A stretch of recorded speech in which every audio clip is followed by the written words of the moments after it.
Hello and welcome, Leaks here, and I actually don't remember where we are supposed to go. In Overlord H. Kind of humorous, I guess. Where are we supposed to go?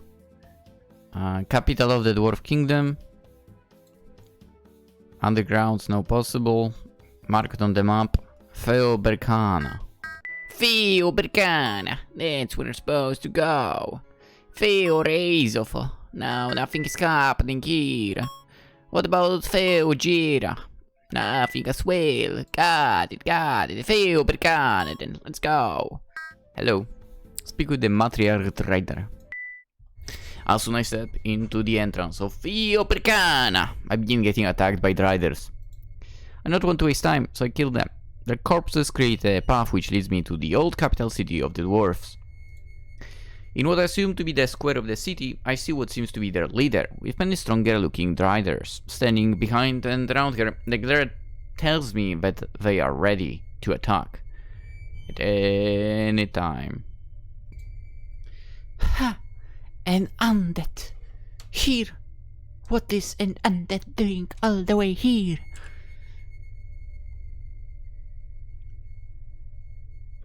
Technically we have like someone in our guild of her, in a way species, so we can eliminate her.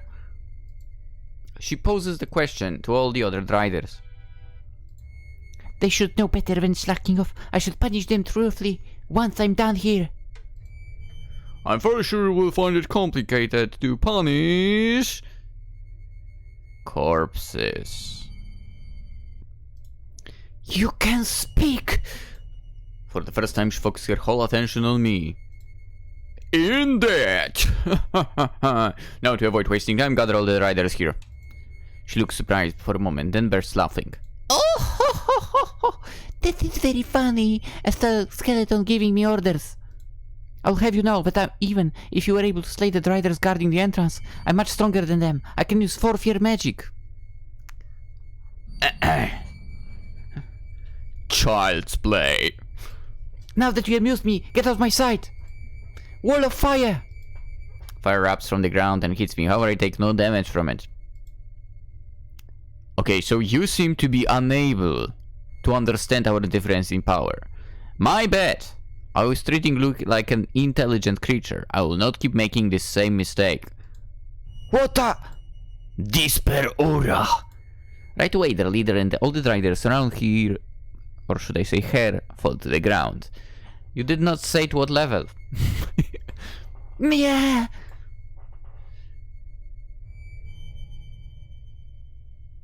Wow.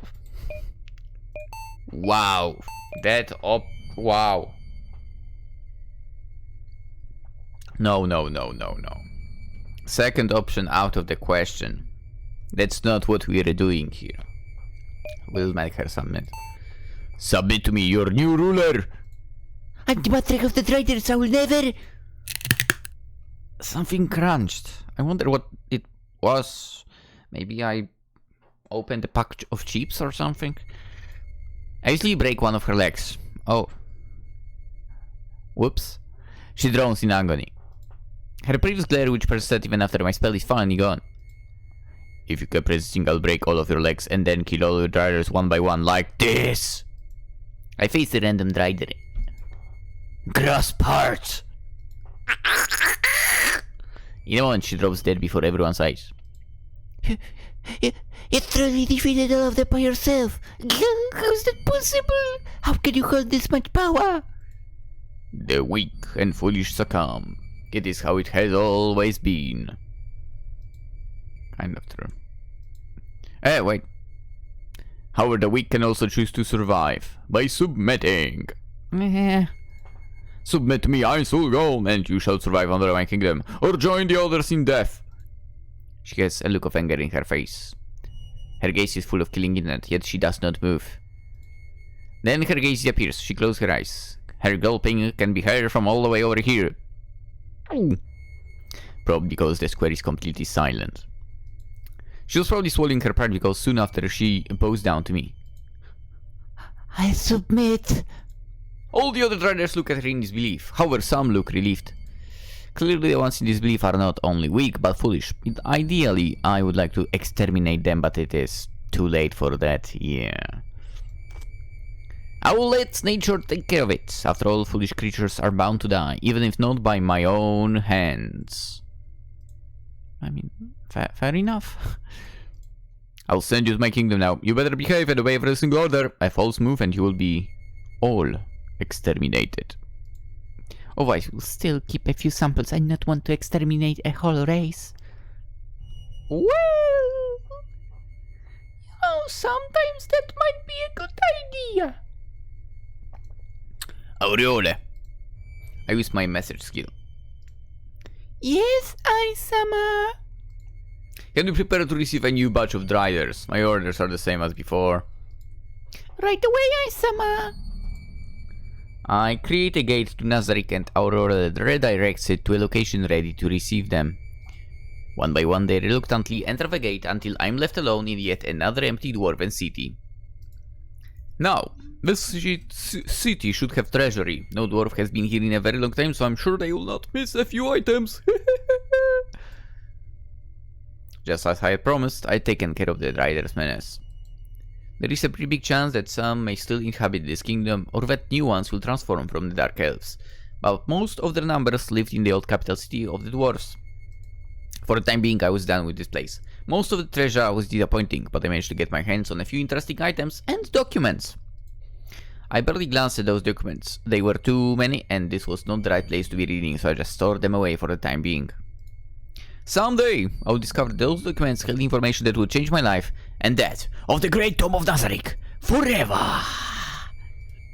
After delivering the good news, the runesmithers joined my group, and went back to the Sorcerer Kingdom, where they quickly settled in. None of them are particularly skilled, but I'm positive that by giving them the right tools and making them focus on runesmithing alone, they would quickly improve. Few weeks later, the experiments on the Driders were over. The strong ones had joined the Miruk in Abelion Hills already. After the last ones had finally joined him as well, the Driders army was composed of a little over 100 units. Not that many. I did not plan to keep any within the Sorcerer Kingdom, both because of their nature and because of the Dwarf Inspectors. Although I still kept a few samples within Nazarick because of their rarity. Not only reproduction was indeed impossible, but through a mix of questioning and experiments, I learned just how rare they are. Only female Dark Elves with a high magical potential could turn into Driders. The Miruk requested meeting. I believe it's about time I go meet him. Where? 9th floor office. Okay. Before we do that, I do believe there is something in the mirror that we can have a look at. Unless I'm totally mistaken. Yeah, I'm absolutely mistaken about that. I mean, that is fine, to be fair. Among Us office. Aisama. He boasts. I've integrated a group of Driders in the army of Abelion Hills. Oh, how many? About 100. That few? The rest were far too weak or needed extra time to adjust. How about the dwarves? I gave them a good bait, now I just need to wait for it to lure all the dwarves and dark elves living there. Once they do, be it through force or their own will, I'll unite them under our kingdom's banner. From what I've seen, force might not be necessary. Also expected to find some. He adjusts his glasses. The empire is pretty much in our hands as well, and my army is finally ready to strike. I await your permission to begin. A tiny island had already been conquered some time ago, and there had been skirmishes here and there. However, no full attack on the Holy Kingdom was led yet. Despite the Miruk's strength and his big army of demi-humans, we could not afford to be careless. Although we are in advantage, there are many things we will gain if we advance tactically. That is because the Miruk is a strategist. He gathered many months of data on the Holy Kingdom. If he's saying he's ready to strike, it means the victory is assured with the best outcome possible. Damn. Because of that, there is only an answer I can give him. You may begin. I would like to review the plan once more. I've made the change I would like to approve. I would also like to confirm that I don't make any mistake. How should I know? It's what I wish I could say, but I cannot. The truth is that we have gotten this far only thanks to his high intellect. There is no way I could spot a mistake even if there was any. I stay silent for a few moments, thinking how he would react if he only knew that. Alright. As originally planned, we will start by attacking the fortress city of Kalinsha. Once falls, we'll advance to Prart. That is where everyone will gather to prevent our advancement towards the capital city. I'll use that opportunity to lead a second army in Rimud and take it as we make our path towards the capital from 2 different directions. By the time they fall back, they should realize that they stand no chance against us. It is very likely I will be encountering the queen there. What should I do with it? Capture. Kill. Or leave that. Capture her, come on. Understood. After doing that, I'll order my minions to let a few escape. They should be seeking help from our kingdom right away, although their ego might still delay them for a few days. During that time, I'll be planting a few disposable doppelgangers who will steer the event directly under my orders. By the time you join us, the doppelgangers will be active. They will be... I raise my hand to stop him. Doom. Since I will need to improvise a lot, not knowing the identity of the doppelgangers would help. Of course, Ainsama. Please forgive my lack of insight. He bows down so much that his head almost hits the table. Come on, man. No, please, there is no need to bow. Continue with the plan. It seems to be really similar to the old one aside from a few improved details. I see no flaws in it so far. Yes, the most important changes have I fought recently, although... Though it might be too rude of me to ask for such a thing. Demiruk, you should trust your intelligence more. You're way smarter than me. Ha! But it's impossible! I'm not even close. You are too kind, Ainsama. So about your idea? Yeah. I was thinking, you could fake your death. Oh? If I had eyes, they would light up right about now. And not just out of surprise. It was a chance for me to change their hearts. This could turn out to be a good chance to fix a problem that has been going on for way too long. They firmly believe that I'm flawless. That means if I were to commit a mistake, they would not stop me. If only they would acknowledge that even I can make mistakes, they would contribute without having to ask for their opinion, and I would finally get some peace of mind. Loyalty is good. It is what I was hoping for when I first came here. However, if I told them to die for my sake, they would do so without a second thought. It is something that has always bothered me. A friend would not do that. A friend would correct me if I was wrong. However, they do not see me as a friend today. I'm embittered, but my face shows no emotion. I just stand still for a few moments while I think. Interesting. Expand on this idea. Yeah. Your alleged death would cause a chain of events. While some are just educated guesses, I have no doubt that our enemies, known or not, would use this chance to strike. The Sorcerer Kingdom would be left severely weakened without your presence. That is when we will know who is our enemy. If they are somewhat intelligent, they're surely waiting for the right chance to strike. No matter how long it takes, this would be the perfect chance for them to make their move. That is exactly what displeases me. Ainsama, did I say something wrong? It's so I... No, not at all. Your idea is actually perfect, and I agree. As things currently stand, if I were to die, the Sorcerer Kingdom would be left in a pretty bad state. That is what displeases me. As such, I would like to use that opportunity to do something else. A trial for all of you. I'll truly fake my death, as in I will be leaving the great tomb of Nazarick. Demiruk has a pretty shocked expression. He opens his mouth, slightly, as if he wants to say something, but then closes it again and waits for me to continue. Well, I will be dead for everyone. I will actually be staying in Abilion Hills to conquer the last few parts of the region myself and establish my presence there. You and Albalo will be busy with your current tasks, and this time I will be away for much longer time. In the meantime, I still expect the normal workflow to continue. This includes gaining info on other countries, continue the translation of the documents I have gotten from the Dwarf Kingdom. In short, I want the great tomb of Nazarick to run flawlessly even in my absence. This should add an extra layer of difficulty that I expect you all to overcome as a learning experience. I want you all to remember that I may make mistakes. I will not always be right. I see. He bows deeply once again. I believe I have understood the meaning behind your words.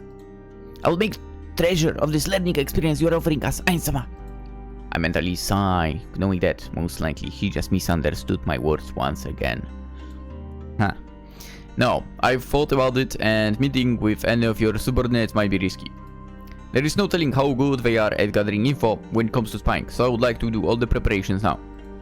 I take a necklace from my inventory and place it on the desk in front of Demirug. I've made a few of those, and I'll be handing them to targets I would like to keep. Take one and instruct them to not kill anyone wearing them. Wounding them is fine. Demirug takes the blue necklace. It has a rune imprinted on it. The enhancement is simple and unimportant. It serves only as a way to signal that the target is protected. It is in no way a strong item. However, if all those wearing it end up surviving, would anyone question its power? It is the perfect advertisement for runecrafts whose monopoly is now being held by the Sorcerer Kingdom. Demirug quickly inspects the necklace before putting it away in his pocket. This should be all. Yeah, I'll be taking my leave then. If everything goes according to plan, with this week, they should seek the help of our kingdom. I'll be ready. A few months later I receive a message from Sebas. He requires my presence in the throne room. Oh boy. What is going on over here? How come there is so many people? What? Cixous, yes. While I'm relaxing in my chamber, the sweet silence is interrupted by a light knocking. You may come in. Ainsama. She bows. I came here to clean your chambers. I hope I did not interrupt anything. If it is not a good time, I can do it later. I mean, I have no problem with that. I don't really mind if you will be cleaning. I'm just reading. Is it an issue if I stay here? Of course not. Not at all. I exist to serve you, Ainsama. I'll try to not make any noise. And if you ask, if you need anything else other than my cleaning duties, then please ask. She begins to clean, and just as she had promised, she's making almost no sound at all. It is truly amazing. HP potion. Is she leaving some kind... Oh no, it's a... Okay, never mind. I was like, wait, is she putting some kind of letter over there? That doesn't make any sense. She's just cleaning it. Anyway, despite that she has my total attention, it is the first time I focus on the maid cleaning. I always noticed the end result, a perfectly clean Nazarick, but this was the first time I was watching a maid in action. Even if she's trying her best to be quiet, it is not taking away from her flawless cleaning skills. She's even cleaning corners and areas I would never even think of cleaning if I was in her place. Considering how often this place is cleaned, if she would slack off violently, it would be not be noticeable, but that does not happen. Maids may not be powerful in combat, but they're just as impressive as the other NPCs when it comes to performing the tasks they were made for. As she moves around, another thing catches my attention. Her figure. I'd never noticed before, but now that she's giving me her view, I noticed how good she looks with her uniform on. Anyway, I followed every slight movement it makes with my gaze. I mean, she makes. It's very alluring, yeah. Ah! She jumps, and that in turn makes me jump backwards as well and retrieve my hands. Hey, I was trying to get her attention, okay? Sorry, I didn't mean to... It is fine. I was just surprised the Supreme One should not say sorry for such a thing. If it pleases you, please, continue.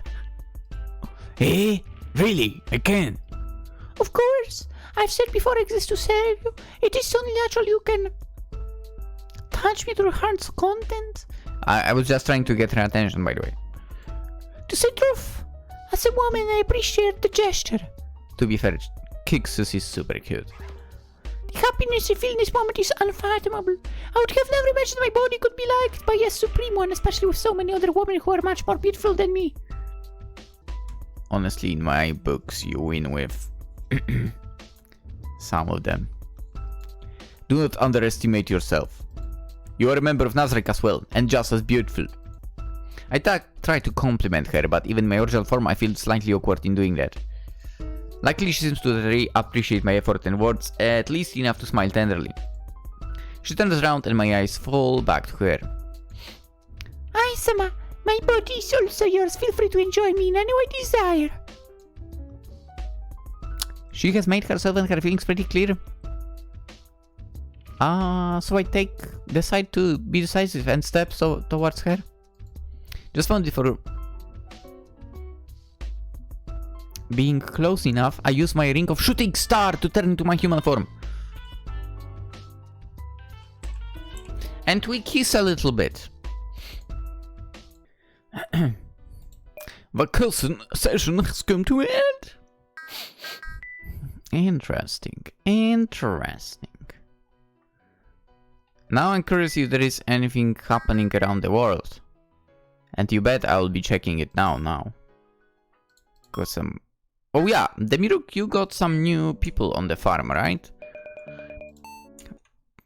Well, supposedly. Baharut and Winter. Of course, there is nothing happening here.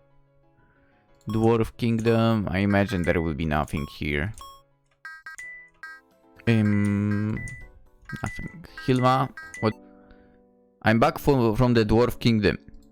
Congratulations. It is great to have you back, Ainsama. She bows. Does that mean the Dwarf Kingdom is now yours? Not yet, but I have made my move. Soon, the whole world will be mine. Oh, yes. As it should be, Ainsama.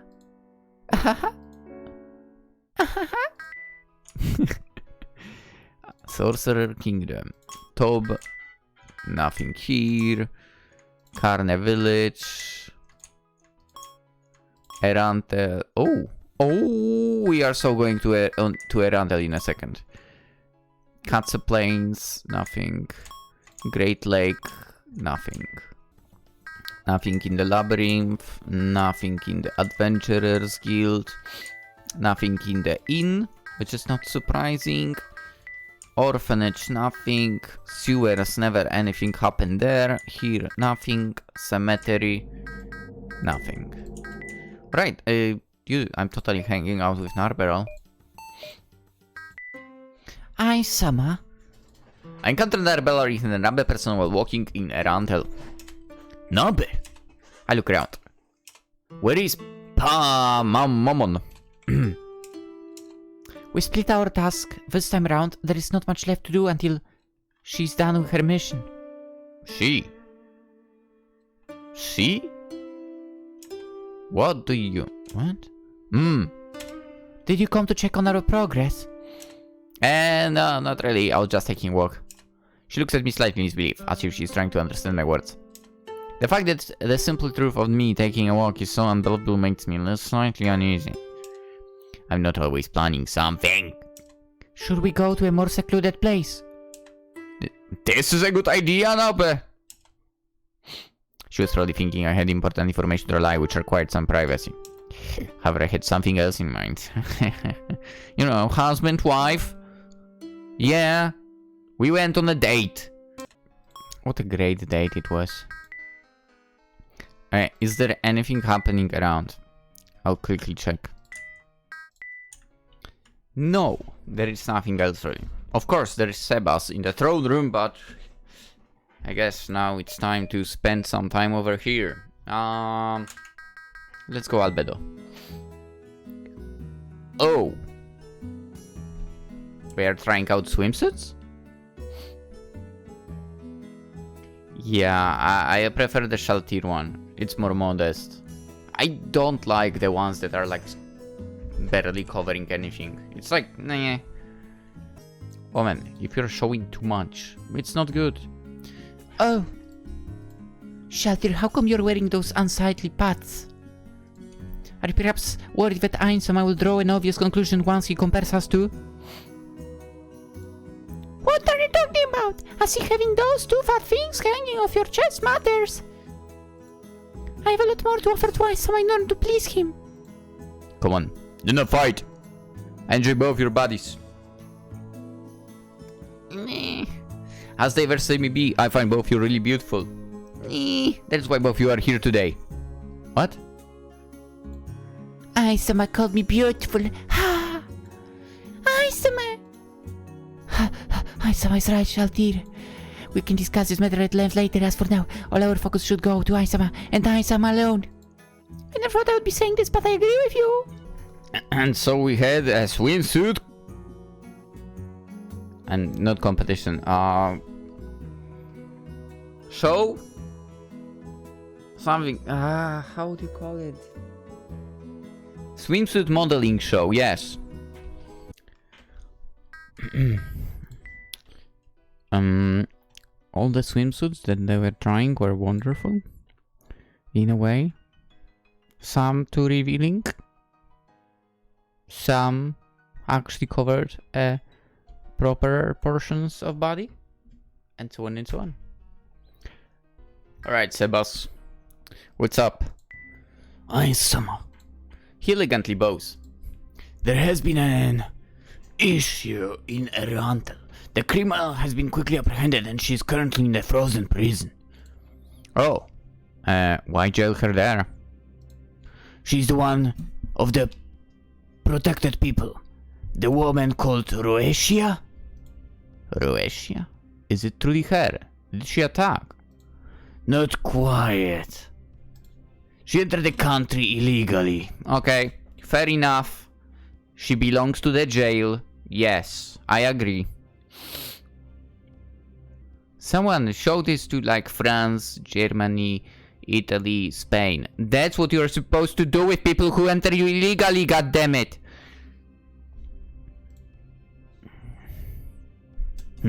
Illegally? How is that possible? Teleport magic. Even so, the teleportation should not work to get inside my kingdom. It would push them back at the borders and the guards would be alerted. I was baffled. I had taken every precaution I could possibly think of. Even Albedo and the Biruk had no other suggestions to add. It should have been perfect. No, but magic was indeed involved. I took the liberty to run some investigations when we caught her, and from what I've gathered, she has learned the schedule of every guard patrolling the borders and used the lapse of time where the border was unguarded to dig a hole. A hole? Seriously? Once she was done, she would use illusion magic to cover it, only to resume digging once that side of the border was no longer guarded. This went on for almost 60 days, until she finally managed to enter the country to that hole. Once the investigations were over, Pandora Actor and I upgraded defenses by assigning patrols that could detect illusions and invisibility. She was apprehended by an 8th Edge assassin, and she was climbing within the ceiling of Pandora's Actor's residence. All I could do is facepalm. How could all that happen? Just how much determination can a person have to get through my carefully planned defenses just out of sheer will with such a trivial method? I mean, sometimes I guess the easiest, maybe not the easiest. The most ridiculous idea gets the results. I see. Was she harmed? Not in a meaningful way. She's currently kept in the frozen prison as a guest. Good job, Sebas. You and Tuare will have the next week off. As for Pandora's Actor, he will get 2 extra free hours for the whole week to spend however he wishes. 2 extra hours, let's go. And send someone in to Arantel to deliver him this news. A whole week? He looks like he's about to say something, but at the last minute he changed his mind. I understand. Thanks for your generosity, Aisama. Dude, go on a date with Tuare. He bows. Or more like, take vacation. How much did it cost to upgrade the defenses? It was costly. However, we're in no danger of running out of funds. That is alright then. I don't mind spending more gold to improve our defenses. I get up from my throne. Well, it is bothersome, but I guess I have to decide her fate now. Oh boy, here we go again. Frozen prison, huh? Can I go to Arantel quickly? I will be guessing that Pandora's Actor would be there, but I guess not. I actually... Oh, it's you! The one that looks like his mother. Supposedly. She seems to be creepy as heck. I walk towards Horatia while carefully observing her. The more I do, the more I cannot believe that such an insignificant creature caused me so many problems. If it truly proves you can never afford to underestimate anyone, no matter how weak they appear. Detect magic. To my surprise, I see no aura. An item to mask it? I look at her carefully, but I suppose no rings or amulets that would suggest she's masking her power. It could very well be that she's the one that took control of the dragon's mind. Although, why attack the outskirts of Erantel? Was she trying to lure me out, or... She's close enough to my kingdom, yet not too close. The appearance, it might not be just a fine coincidence. She could be using it to target us. However, the most condemning evidence is her masking. It is very rare for someone to do that. Only because I use a ring to mask my aura, it does not mean it has to be necessarily an accessory. She could have enhanced any of her clothing to work the same way. There is only a solution. I raise my bony finger to point at her. Yes, to get rid of the chance her clothes are enchanted, or whatever I say. Get rid of your clothes. I refuse. Oh. All because I've issued the order to not harm you. It does not mean you are safe, not by far. She looks surprised for a moment. You've committed a grave crime against my kingdom, its people. You cost me a lot too. Although in a way she has also helped me by showing a weak point in my defenses. That will not change a thing. I refuse. Harm me all you want. I know Mammon will come to my rescue once again soon.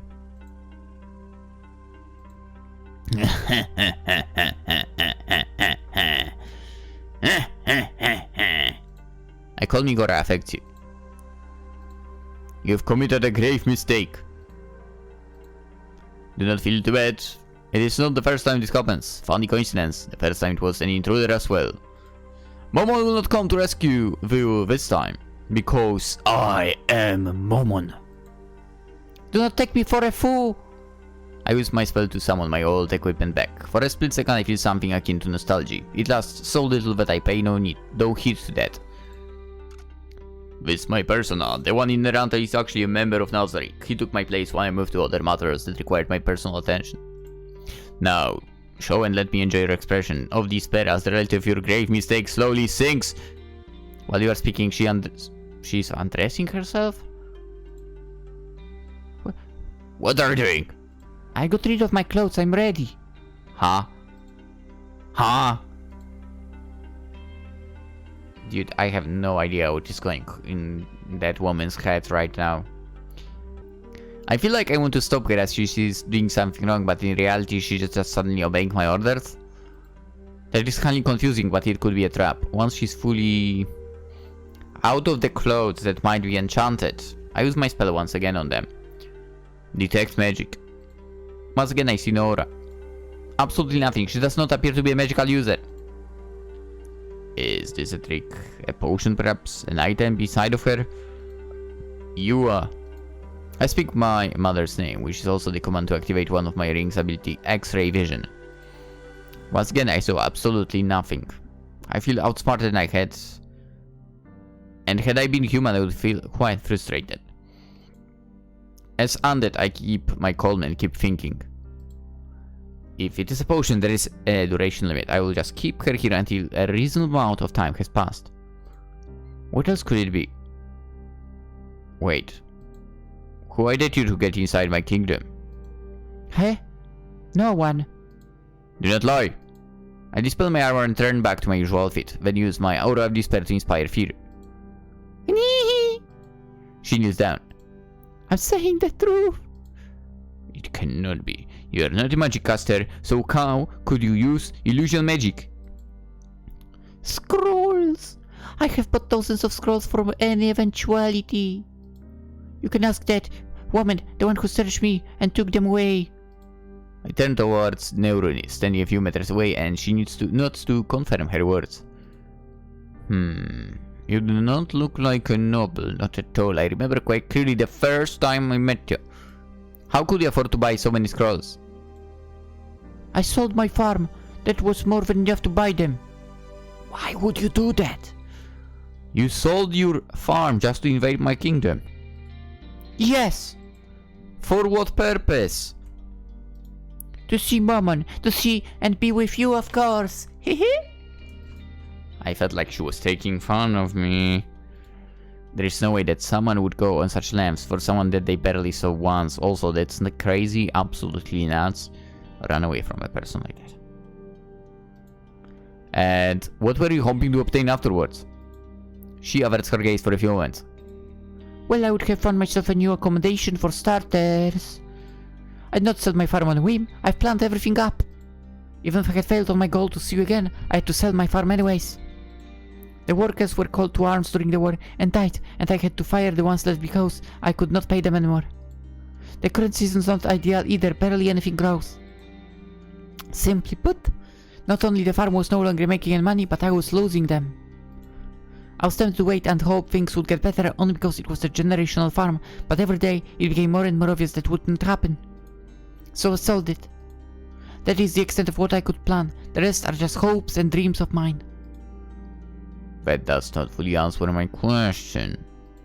What do you want from Mammon? Me? I wanted to admire you. Ha! Ever since you saved me from those thugs, I could not stop thinking about you. I yearned to see you once again. I did not expect to become friends or anything like that. I'm not delusional. I just want to live in the same city as you do, so I could have the chance to see you every once in a while. This would allow me to slowly learn your schedule and follow you. What the fuck? So I could get to admire you more often and exchange greetings when you would take notice of me. What a creep. Is she casually admitting she plans to stalk me? More importantly, I can easily guess why she's not disturbed by appearance. Should she not be disappointed by the fact that I'm Mammon? Especially since I pretty much killed all her workers during the war. This does not add up. Everything seems so too convenient. Regardless of that, I need to decide what to do with her now. I mean, whatever. I mean, dude, to be quite honest, let's face it. I mean, I already recruited a murderer. I mean, Tuare did nothing wrong on her own, obviously, so I cannot speak here, but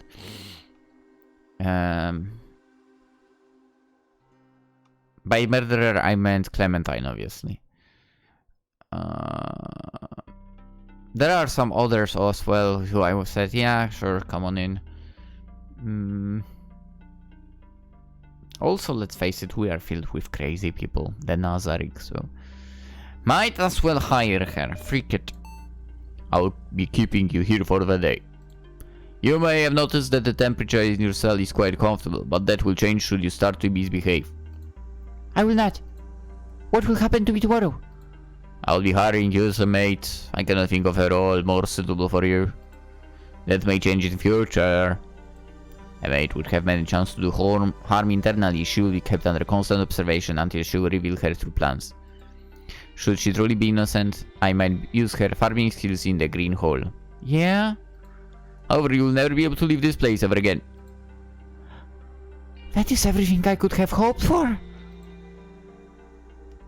We will see. Just like that, the day was already over.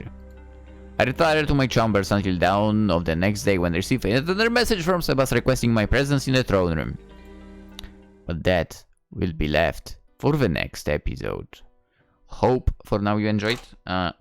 Obviously, if you enjoyed, I will ask you to consider liking the video. If you're in here around, subscribe. That would be super appreciated because, well, if you like Overlord and if you're up to watching this fun game, yeah, stay around. And afterwards we'll play even more games, obviously. And so on and so on. Anywho, hope you all have a wonderful day, and hopefully I'll see you tomorrow too. Bye bye.